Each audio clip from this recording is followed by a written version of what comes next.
తెలంగాణ ప్రజలు అంత అమాయకులు కాదు. ఒక ఎటికాలంలో అంటే ఒక్కొక్కరిది ఒక్కొక్క భిన్నమైన అభిప్రాయాలు ఉంటాయండి. ఇప్పుడు మీరు చెప్పిందే స్టేట్మెంట్స్ కావు, ఒక్కొక్కరికి భిన్నమైన అభిప్రాయాలు ఉంటాయి. ఆయనకి అభిమానులు కూడా ఉంటారు. ఒక నిమిషం అండి, మళ్ళీ మీ దగ్గరకు వస్తాను. నన్ను కంక్లూడ్ చేయండి, ఇప్పుడు ఏదైతే ఇప్పుడు కాంగ్రెస్ నాయకుడు అన్నాడు, నేను ఛాలెంజ్ చేసి చెప్తున్నా. ఏదైతే సిడిపికి సిడిఎఫ్ కి ఆయన తేడా ఎవరైనా కూడా సిడిపి అంటారు. సిడిపి ఎందుకంటే కాన్స్టిట్యూన్సీ డెవలప్మెంట్ ప్రోగ్రామ్ అంటారు. ప్రోగ్రామ్ కింద డబ్బులు రాలి, అవి రావట్లేదు. అదే విధంగా ఎస్డిఎఫ్ అని ఒక ఫండ్ ఉంటుంది, ఏదైతే షెడ్యూల్డ్ ట్రైబ్ సంబంధించిన, అది కూడా రావట్లేదు. వీళ్ళకి ఎమ్మెల్యేలు ఉత్సవ విగ్రహాలని తప్ప, ఉత్సవ తిరుగుతాలు తప్ప ఏదైనా చూసిన సరే. ఇప్పుడు మీరు చెప్పిన ఎస్డిపి కానివ్వండి, ఇవన్నీ మీరు చేశారా? మీ పాలనలో మీరు తెచ్చారా? మీరు అన్నారు కదా చంద్రబాబు నాయుడు హయాంలో ఇవి రాకుండా అన్నారు కదా, మీరు చేయగలిగారా? 10 సంవత్సరాలు ఉన్నారు కదా, మీరు చేయగలిగారా? కరెంట్ అన్నారు కదా, మీరు కరెంట్ మీరు తెప్పించగలిగారా? మీరు ఈక్వల్ గా బ్యాలెన్స్ చేయగలిగారా? మీరేం చేశారండి? బీఆర్ఎస్ 10 ఏళ్ల పాలనలో బీఆర్ఎస్ ఏం చేసింది?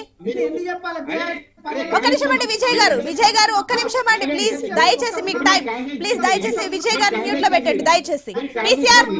పీసీఆర్ విజయ్ ని మ్యూట్ లో పెట్టండి. విజయ్ గారు దయచేసి మీరు ఒక్క నిమిషం అండి, మీరు చాలా సార్లు ఇంటరప్ట్ అవుతున్నారు. పీసీఆర్ దయచేసి విజయ్ గారిని మ్యూట్ లో పెట్టండి. ఎస్ రామూర్తి గారు మీరు చెప్పండి, మీరన్న కమెంట్స్ కి మీరు ఒకసారి మీరు అన్న దానికే జవాబు చెప్పండి.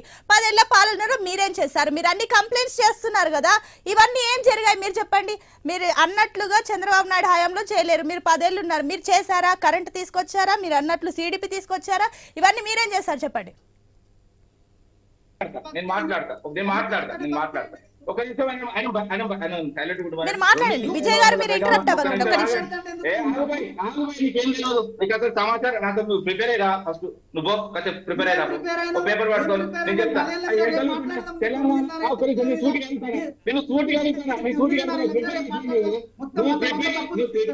నిమిషం ఆగండి. నువ్వు ప్రిపేర్ అవుతున్నావు కదా, తెలంగాణ ఏర్పడ్డప్పుడు ఒక నిమిషం సూటిగా అడుగుతున్నా. తెలంగాణ ఏర్పడ్డప్పుడు తెలంగాణకు కరెంట్ ఎంత లోటు ఉండే?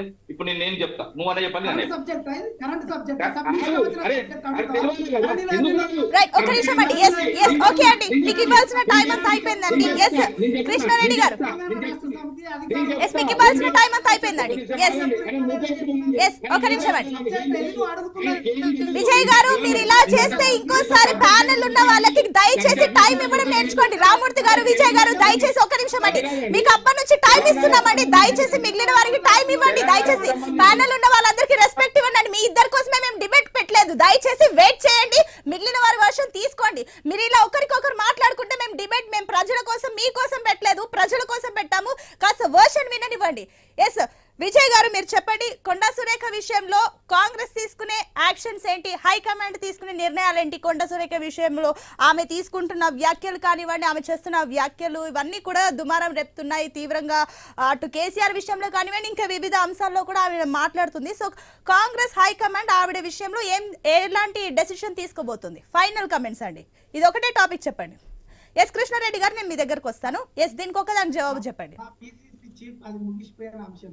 ముగిసిపోయిన అంశం అంటే దానిపైన కాంగ్రెస్ ఎలాంటి యాక్షన్ తీసుకోదా? ఎందుకంటే చాలా మంది కూడా దీనికి రియాక్ట్ అయ్యారు. ఒక ముగిసిపోయిన అంశం అన్నారు, కృష్ణారెడ్డి గారు ఓకే అండి, మాకు కావాల్సిన ఆన్సర్ వచ్చింది. కృష్ణారెడ్డి గారు మీరు చెప్పండి, ఇప్పుడు ఒకవేళ ఇప్పుడు సైకిల్ స్పీడ్ పెంచుతున్నారు, ఇవన్నీ కనిపిస్తుంది. టీడీపీ ఒకవేళ వస్తే కూడా ఖచ్చితంగా అటు బీఆర్ఎస్ ని కూల్చడానికి కొన్ని కుట్రలు జరుగుతున్నాయి అంటూ కూడా కొన్ని కమెంట్స్ వినిపిస్తున్నాయి.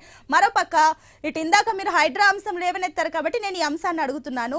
ఒకవేళ బై ఎలక్షన్స్ వస్తే గనక అటు రేవంత్ చిక్కుల్లో పడతాడు కాబట్టి ఇదంతా ఇప్పుడు జరుగుతుంది అని అనుకోవచ్చా? హైడ్రా వల్ల ఇప్పుడు మీరు ఇందాక అన్నారు కాబట్టి ఒకవేళ బై ఎలక్షన్స్ వస్తే రేవంత్ మళ్ళీ చిక్కుల్లో పడే ఛాన్సెస్ ఉన్నాయా? మేడం, ముందుగా విజయ్ కుమార్ గారికి ఒక అంశం చెప్పదలుచుకున్నాను. విజయ్ కుమార్ గారు, మనం డిబేట్ లో ఉన్నప్పుడు మీ పార్టీ మీద విమర్శలు వస్తాయి, మా పార్టీ మీద విమర్శలు వస్తాయి. ఎదుటోళ్ళు మాట్లాడిన తర్వాత మీరు వాటికి సమాధానం చెప్పండి. ఆర్గ్యుమెంట్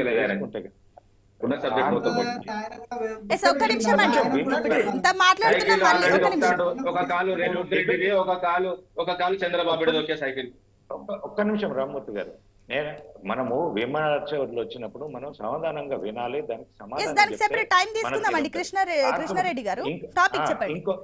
మనకు టైం లేదండి, జస్ట్ నాకు 4 minutes టైం ఉంది. మీరు చెప్పాలనుకున్న అంశాలు చెప్పండి, ఇప్పుడు వాళ్ళతో కాదు, మీరు మ్యాటర్ చెప్పండి. టీడీపీ అనేది మా మిత్రపక్షమే, మా సహోదరులే. కానీ తెలంగాణలో టీడీపీకి అనేది ప్లేస్ లేకుండా పోయింది. తెలంగాణ వచ్చిన తర్వాత తెలంగాణ అంశాలు కానీ, తెలంగాణలో ఉన్నటువంటి సామాజిక సమీకరణాలు కానీ, తెలంగాణ ఆకాంక్షలు కానీ చంద్రబాబు నాయుడుకు ఉన్న విధానానికి ఈ రోజు సరిపోదనేది నా ఒక ఉద్దేశము. మరి వేరే వాళ్ళది ఎట్లుంటుందో తెలియదు కానీ ఆల్రెడీ అది ఎక్స్పైర్ అయిపోయింది. దాన్ని తీసి బుట్టలో బారేసినట్టు అయిపోయింది. ఏదో కొంతమంది ఎమ్మెల్యేలు, కొంతమంది రాజకీయ నాయకులు చంద్రబాబు నాయుడు గారి దగ్గరికి వెళ్తున్నారు అంటే అది రాజకీయ అవసరాల కొరకు పోతున్నారు.